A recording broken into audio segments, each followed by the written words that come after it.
Good morning mga kaborjak. So, kakagising lang natin. Wow! Medyo puwit kagabi. So, mag-isa lang ako ngayon dito. Wala yung kasama ko. So, ngayon, may ipapakita ko sa inyo. Nice! Yung pinakamalaking puno dito sa buong Pilipinas. Kung baka ito yung pinakamalaking puno na sabi na nila. Na makikita lang dito sa lugar namin. Bundok.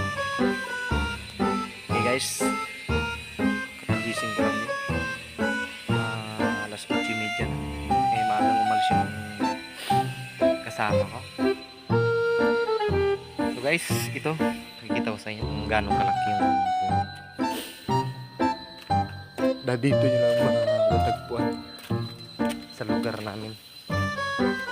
Ito guys, ito yung puno na sinasabi ko. Sobrang laki.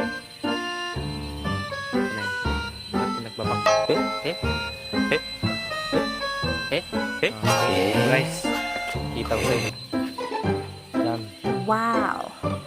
Yan yung pinakamalaking puno dito sa amin. Yan ha. Sobrang laki yan.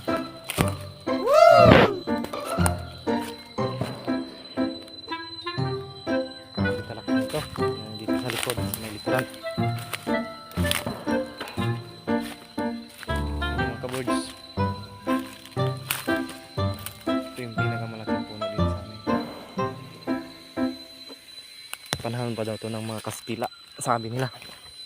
Hanggang ngayon buhay pa yung mga ibang puno, wala na. Tuloy na tirang puno na sobrang laki dito at sobrang taas.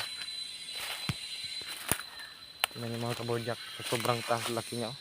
Sobrang taas din. Uy, may net pa. Mag-isa lang ko ngayon mga kabords, wala yung matali kong kasama nga kasi yung may nilakad sila.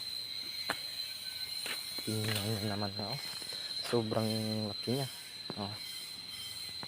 Grabe kalaki niya mga kaborjak. So mga kaborjak, yun lang. Hanggang dito lang muna tayo. Inantok pa ako. Sige, peace out.